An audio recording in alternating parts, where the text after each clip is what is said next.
UPI ద్వారా డబ్బు పంపించే ప్రతి ఒక్కరికి ఒక బిగ్ న్యూస్. ఇకపై యూపీఐ ట్రాన్సాక్షన్స్పై ఛార్జీలు వస్తాయా? ఫోన్పే, గూగుల్ పే, భీమ్ వంటి యాప్ల ద్వారా డబ్బు పంపితే డబ్బులు కట్ అవుతాయా?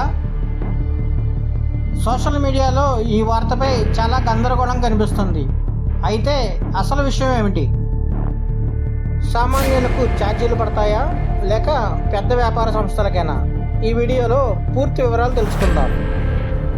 ఇటీవల డిజిటల్ చెల్లింపులకు సంబంధించిన చట్టంలో సవరణలకు లోక్సభ ఆమోదం తెలిపింది. ఈ సవరణలతో భవిష్యత్తులో యూపీఐ లావాదేవీలపై ఎండిఆర్ అంటే మర్చెంట్ డిస్కౌంట్ రేట్ విధించే అవకాశం కల్పించే మార్పులు జరిగాయి. ఇప్పటి వరకు కొన్ని రకాల యూపీఐ లావాదేవీలపై ఎండిఆర్ వసూలు చేయడానికి పరిమితులు ఉండేవి. తాజా మార్పుల తర్వాత బ్యాంకులు మరియు పేమెంట్ సర్వీస్ ప్రొవైడర్లకు నిర్దిష్ట పరిమితుల్లో ఎండిఆర్ విధించే అవకాశం కల్పించారు. అసలు ఎండిఆర్ అంటే ఏమిటి? ఎండిఆర్ అంటే మర్చెంట్ డిస్కౌంట్ రేట్. ఒక వ్యాపారి డిజిటల్ చెల్లింపులను స్వీకరించినప్పుడు ఆ లావాదేవీలపై బ్యాంకు లేదా పేమెంట్ సర్వీస్ ప్రొవైడర్లకు చెల్లించే రుసుము. ఇది వినియోగదారు నేరుగా చెల్లించే ఛార్జీ కాదు, సాధారణంగా వ్యాపార సంస్థ చెల్లించే రుసుము. మరి సామాన్యులకు ఛార్జీలు ఉంటాయా? ఇదే చాలా ముఖ్యమైన విషయం. ప్రస్తుతం అందుబాటులో ఉన్న సమాచారం ప్రకారం 2,000 రూపాయల లోపు యూపీఐ లావాదేవీలకు ఎండిఆర్ నుంచి పూర్తి మినహాయింపు కొనసాగుతుంది.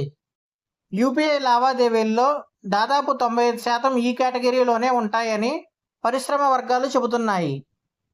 అలాగే మీరు మీ కుటుంబ సభ్యులకు లేదా స్నేహితులకు యూపీఐ ద్వారా పంపే వ్యక్తిగత డబ్బు బదిలీలపై కూడా ఎలాంటి ఛార్జీలు ఉండవు.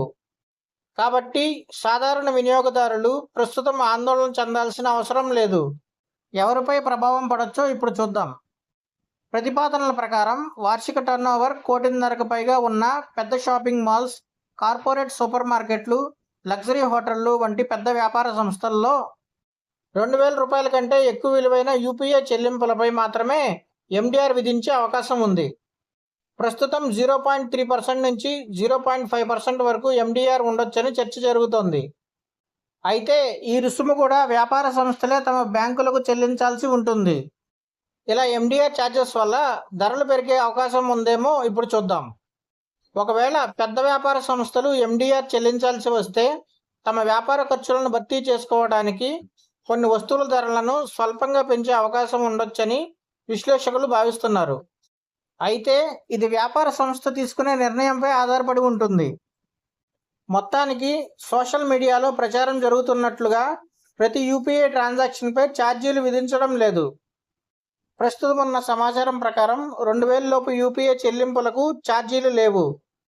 వ్యక్తిగతంగా ఒకరి నుంచి మరొకరికి చేసే యూపీఐ మనీ ట్రాన్స్ఫర్లకు కూడా ఛార్జీలు లేవు. భవిష్యత్తులో ఎండిఆర్ అమలైతే అది ప్రధానంగా పెద్ద వ్యాపార సంస్థలపై మాత్రమే వర్తించే అవకాశం ఉంది. అంతిమంగా ఎండిఆర్ రేట్ల అమలు విధానం సంబంధిత అధికారుల నిర్ణయాలపై ఆధారపడి ఉంటాయి. ఈ వీడియో మీకు ఉపయోగపడితే లైక్ చేయండి.